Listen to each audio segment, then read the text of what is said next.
Grateful to be here. Thank you. I'm Dale Skiles, Fire Chief, Salida Fire, and a couple of our crew members back there, John Alberti and Mike Lund. So it's their first time here, and so breaking them in, and I told them earlier, I said, listen, they'll soon be doing these reports, which is a good thing. So you see more of their face than you see of mine, and again, they're there on a regular basis at the fire station, and so feel free to call them whenever.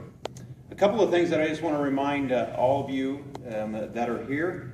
One thing in the way of public education, we've cranked that up quite a bit, and so if you have a program or you want to bring people by the fire station, feel free to bring them through, and we love doing that. We're working with Highway Patrol, going to sponsor an every 15 minutes program at Gregory High School coming up. And so we have quite a number of them going. We want to put an effort forward this year with the school districts or with the local schools here and get back out with them.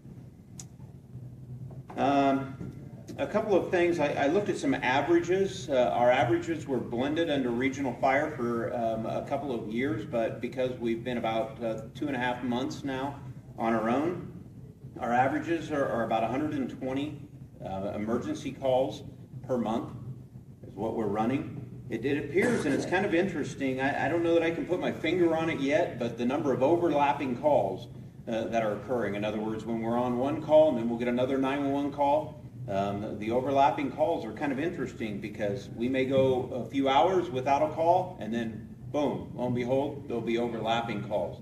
The challenge that faces for us is, as you see, we have these two gentlemen. They're on duty 24/7. There's somebody on duty 24/7. So if we get an overlapping call or a second call that comes in, it requires volunteer reserves that live in the area to leave their home or their place of business, come, get a fire engine, and then respond out. Or these gentlemen may prioritize the call and try and break away. But that's difficult if there's a fire, an accident, or a medical call. So we're really trying to evaluate the overlapping calls. One of the things that we did, or the 5 board of directors of Salida Fire did, is back in October, and I apologize if you've heard this story before, but back in October, they asked about 20 people made up of individuals that reside in the Del Rio, the Salida, and also the Wood Colony area to come together. And there are several in the room that have sat on the Citizens Advisory Committee, and they've reviewed several things that I've talked about: numbers of calls, types of calls, overlapping calls, the jurisdiction and the area which we cover. How could we do it better? What could happen? What are some of the options? Maybe also, what would be the cost to increase a level of service so we would have better coverage, not just today, but also in the future?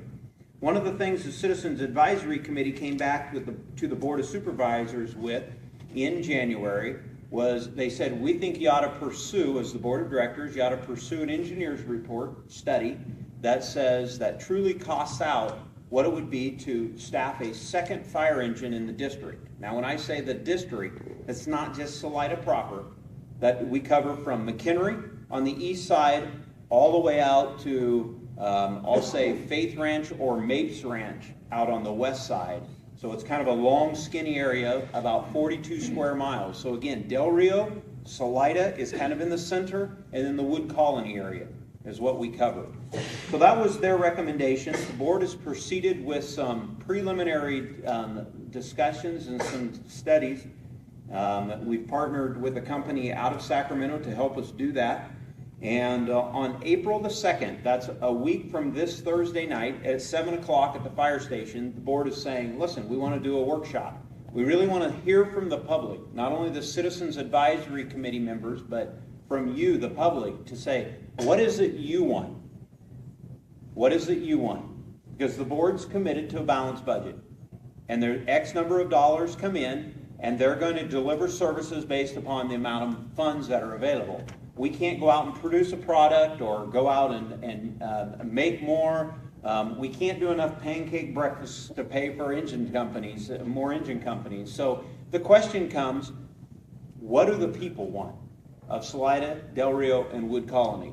So that's the question the board is asking. Kind of the deadline that we're looking at is they need to make a decision, yay or nay, advance, go forward or not, by April the 15th.